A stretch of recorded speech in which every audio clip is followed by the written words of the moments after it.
Hi everyone. I wanted to talk about a study published in JAMA Network Open this week looking at incidence of cancer rates in people younger than the age of 50 from 2010 to 2019. Now, we have seen that younger and younger patients are being diagnosed with cancer. And I think this study is really important because it attempts to really quantify that and give us some concrete information. The authors looked at a little bit over 560,000 individuals younger than the age of 50 diagnosed with early onset cancer between 2010 and 2019. It's important to note that this is not taking into account the pandemic at all.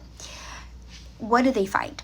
The overall incidence of cancer is increasing, but there's actually a nearly 5% decrease in early onset male cancer and a 4.35% increase in early onset female cancer, with a lot of that increase driven by breast and uterine cancer.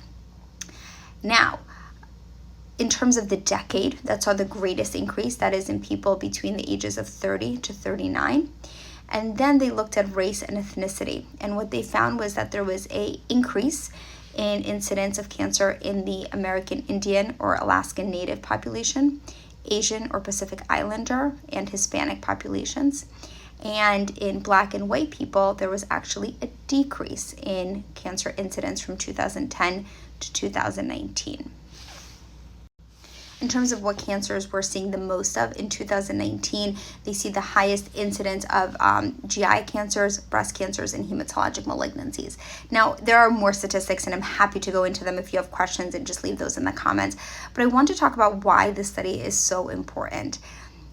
There's a couple of things. We're seeing younger cancer, and we need to be looking at screening and making sure that our screening recommendations align with the changes that we're seeing in cancer incidence. We need to be making sure that we are doing accurate risk assessments for our younger patients. And we need research specifically focused on the adolescent and young adult population, and we need more research. We need to be looking at how we can reduce the incidence. We need to be looking at outcomes and how we can improve outcomes in this population.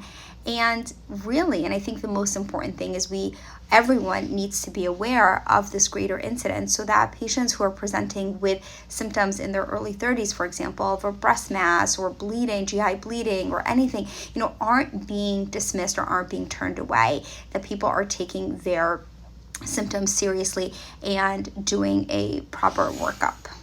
We don't know why this is happening. It has been suspected that lifestyle and environmental factors may play a role, but this is another area that is an unmet need in research. I'd love to know what you think about this. Let me know. Comments, questions below.